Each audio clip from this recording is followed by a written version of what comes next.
Una vida con propósito. Capítulo 24. Transformados por la verdad. La gente necesita más que un pan para vivir y deben alimentarse con cada palabra de Dios. Mateo 4:4. Ahora los encomiendo a Dios y al mensaje de su gracia, mensaje que tiene poder para transformarles y darles herencia. Hechos 20:32. La verdad te transforma. El crecimiento espiritual es el proceso que reemplaza las mentiras con la verdad. Jesús oró: santifícalos en la verdad, tu palabra es la verdad. Para la santificación se requiere revelación. El Espíritu de Dios utiliza la palabra de Dios para hacernos como el Hijo de Dios. Para llegar a ser como Jesús, debemos llenar nuestras vidas de su palabra. La Biblia dice: por medio de la palabra somos reunidos y formados para las tareas que Dios tiene para nosotros. La palabra de Dios es diferente a cualquier otra palabra, es viva. Jesús dijo: las palabras que les he hablado son espíritu y son vida. Cuando Dios habla, las cosas cambian. Todo alrededor de ti, toda la creación existe porque Dios lo dijo. Él habló e hizo que todo existiera. Sin la palabra de Dios ni siquiera estarías vivo. Santiago señala: Dios decidió darnos vida por medio de la palabra de verdad para que podamos ser lo más importante de todas las cosas que Él hizo. La Biblia es mucho más que una guía doctrinal. Genera vida, crea fe, produce cambios, asusta al diablo, realiza milagros, sana heridas, edifica el carácter, transforma las circunstancias, imparte alegría, supera la adversidad, derrota la tentación, infunde esperanza, libera poder, limpia nuestras mentes, hace que las cosas existan y garantiza nuestro futuro para siempre. Aleluya.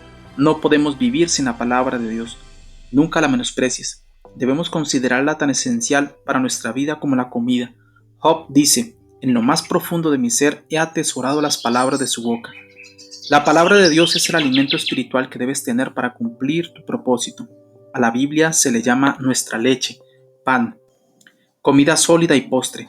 Esta comida de 4 platos es el menú del espíritu para la fortaleza y el crecimiento espiritual. Pedro nos advierte: deseen con ansias la leche pura de la palabra. Así por medio de ella crecerán en su salvación. Permanece en la palabra de Dios. No hubo tantas Biblias impresas como hoy. Sin embargo, una en una repisa no tiene ningún valor. Millones de creyentes sufren anorexia espiritual. Mueren de hambre por causa de desnutrición espiritual. Para ser un discípulo robusto de Jesús, alimentarte de la palabra de Dios debe ser tu prioridad. Jesús usó la palabra permanecer para referirse a eso. Él dijo: si ustedes permanecen en mi palabra, serán verdaderamente mis discípulos. En la vida diaria, permanecer en la palabra de Dios implica 3 acciones. Debo aceptar su autoridad. La Biblia debe llegar a ser la guía de autoridad de mi vida, la brújula en la que confío como mi guía, el consejo que escucho para tomar decisiones sabias y la referencia para evaluar todo. La Biblia debe ser la primera y la última palabra en mi vida. Muchos de nuestros problemas ocurren porque fundamentamos nuestras decisiones basadas en factores de autoridad no confiable. La cultura, todos lo hacen. La tradición, siempre lo hemos hecho así. La razón, parecía lógico. O la emoción, sentíamos que era lo correcto. Estos 4 factores son defectuosos por causa de la caída. Lo que necesitamos es una norma perfecta que nunca nos guíe en la dirección equivocada. Solo la palabra de Dios satisface esa necesidad. Salomón nos recuerda: toda palabra de Dios es digna de crédito. Y Pablo explica: la Biblia entera nos fue dada por inspiración de Dios y es útil para enseñarnos la verdad, hacernos comprender las faltas cometidas en la vida y ayudarnos a llevar una vida recta.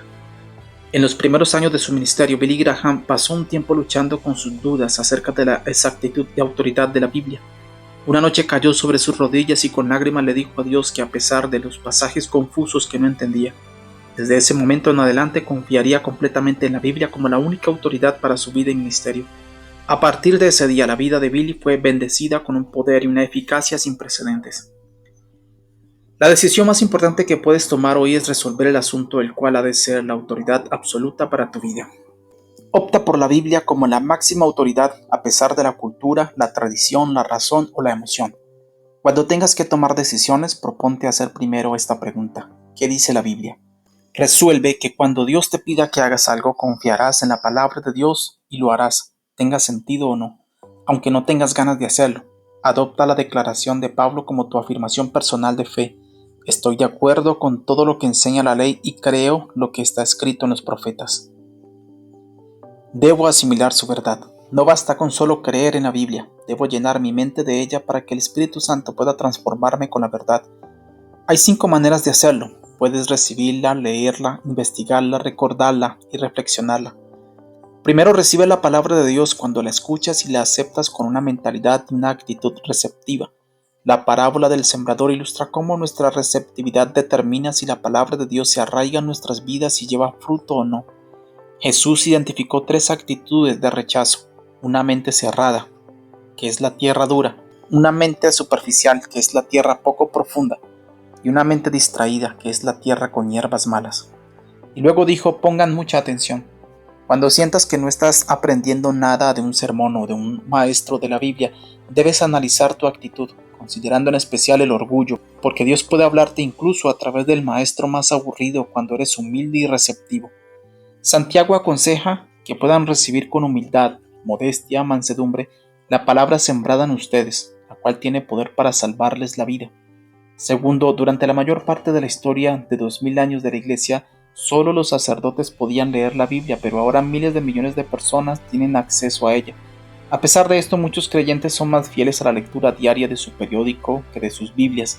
Nadie debería sorprenderse de por qué no crecemos. No esperemos crecer si leemos la Biblia 3 minutos después de ver televisión 3 horas.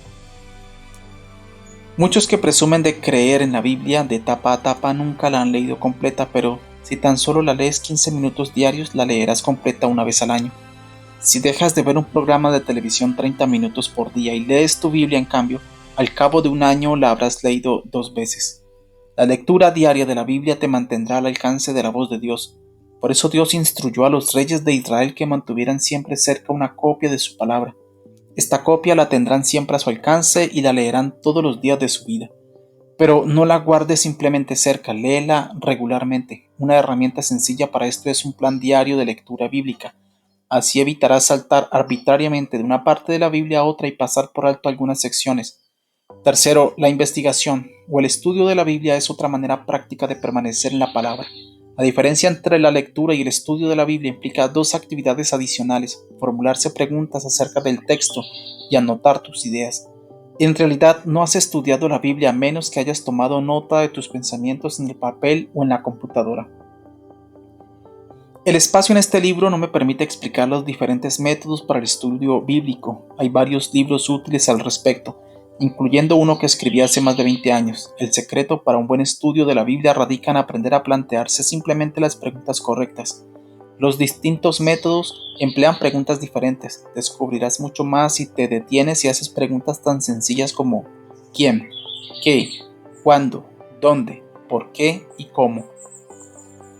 La Biblia dice: verdaderamente felices son las personas que estudian cuidadosamente la perfecta ley de Dios, que las hace libres, y las siguen estudiando. Ellas no se olvidan lo que oyeron, sino que obedecen lo que dice la enseñanza de Dios. Los que hacen esto serán felices. La cuarta manera de permanecer en la palabra de Dios es recordándola. Tu capacidad para recordar es un regalo de Dios. Es posible que pienses que tienes una memoria pobre, pero la verdad es que memorizas millones de ideas, verdades, hechos y cifras. Recuerdas lo que es importante para ti. Si consideras relevante la palabra de Dios, dedicarás tiempo para recordarla. Los beneficios de memorizar los versículos de la Biblia son enormes. Te ayudará a resistir la tentación, a tomar decisiones sabias, a reducir la tensión, a edificar confianza, a brindar buenos consejos y a compartir tu fe con otros. Tu memoria es como un músculo. Cuanto más la uses, tanto más sólida llegará a ser, y la memorización de las escrituras será más fácil. Podrías empezar seleccionando algunos versículos de la Biblia de este libro que te haya llegado al corazón, escribiéndolos en una pequeña tarjeta para llevarla contigo. Después repásalos en voz alta a lo largo del día. Puedes memorizar las escrituras en cualquier lugar, mientras trabajas, haces ejercicio físico, conduces tu auto o esperas, o a la hora de acostarte. Hay 3 claves para memorizarlas: repasar, repasar y repasar. La Biblia dice: mantengan vívidas en su memoria las enseñanzas de Cristo y permitan que sus palabras enriquezcan sus vidas y los hagan sabios. La quinta manera de permanecer en la palabra de Dios es reflexionar en lo que nos dice, lo que la Biblia llama meditación. Para muchos, la idea de meditar evoca poner su mente en blanco y divagar. La meditación bíblica es exactamente todo lo contrario. Consiste en concentrar el pensamiento, exige un esfuerzo serio. Eliges un versículo y reflexionas en él una vez tras otra. Como mencioné en el capítulo 11, si sabes cómo preocuparte, ya sabes meditar. La preocupación es el pensamiento concentrado en algo negativo. La meditación es hacer lo mismo, solo que te enfocas en la palabra de Dios más que en tu problema. Ningún otro hábito puede hacer más por transformar tu vida para que te parezcas más a Jesús que la reflexión diaria en las Escrituras. Mientras dedicamos tiempo para contemplar la verdad de Dios, reflexionamos a conciencia en el ejemplo de Cristo. Somos transformados a su semejanza con una gloria cada vez mayor. Si buscas en la Biblia todas las veces que Dios se refiere a la meditación, te asombrará descubrir los beneficios que Él ha prometido a los que dedican tiempo para reflexionar en su palabra durante el día. Una de las razones por las que Dios llamó a David un hombre según mi corazón es porque le agradaba reflexionar en la palabra de Dios. Él dijo: "Los preceptos del Señor me alegran el corazón". La reflexión minuciosa sobre la verdad de Dios es una llave a la oración contestada y el secreto de una vida victoriosa. Debo aplicar sus principios.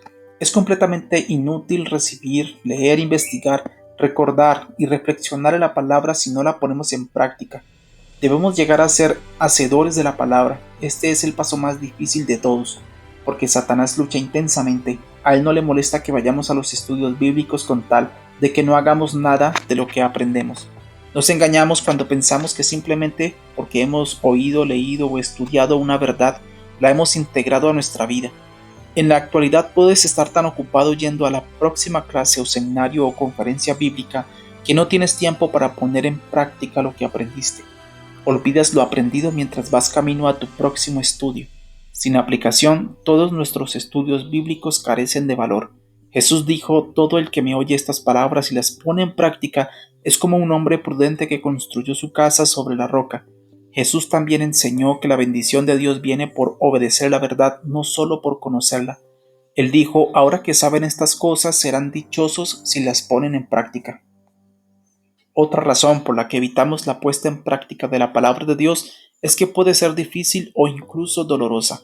La verdad nos liberará, pero antes puede hacernos sentir miserables. La palabra de Dios saca a la luz nuestros motivos, señala nuestros defectos, reprocha nuestro pecado y espera que cambiemos. Como está en nuestra naturaleza humana resistirnos al cambio, poner en práctica la palabra de Dios es un trabajo arduo. Por eso es tan importante dialogar con otras personas acerca de su aplicación personal. No puedo exagerar la importancia que tiene formar parte de un pequeño grupo de estudio bíblico. Siempre aprendemos de otros las verdades que nunca aprenderíamos solos. Otras personas te ayudan a ver cosas que pasas por alto, así como a poner en práctica la verdad de Dios. La mejor manera para llegar a ser un hacedor de la palabra es escribir siempre un paso de acción como resultado de la lectura, estudio o reflexión sobre la palabra de Dios. Desarrolla el hábito de anotar exactamente lo que piensas hacer. Este paso de acción debe ser personal, involucrándote tú mismo, práctico, algo que puedas hacer y comprobable, con plazo límite para hacerlo. Todas las medidas prácticas deben involucrar tu relación con Dios, tu relación con otros o tu carácter personal. Antes de leer el próximo capítulo, dedica unos minutos para pensar en esta pregunta. ¿Qué es lo que ya te dijo Dios en su palabra que tienes que hacer y que aún no has comenzado? Luego anota algunas declaraciones de acción para ayudarte a poner en práctica lo que sabes que debes hacer. Podrías contarle a un amigo lo que te propusiste hacer para rendirle cuentas. Como dijo D.L. Moody, la Biblia no fue dada para aumentar nuestro conocimiento, sino para cambiar nuestra vida. Los preceptos del Señor me alegran el corazón. Día 24. Pensando en mi propósito. Punto de reflexión. La verdad me transforma. Versículo para recordar. Si vosotros permaneciereis en mi palabra, seréis verdaderamente mis discípulos y conoceréis la verdad, y la verdad os hará libres. Juan 8:31 al 32. Pregunta para considerar. ¿Qué es lo que ya me ha dicho Dios en su palabra que todavía no he empezado a hacer?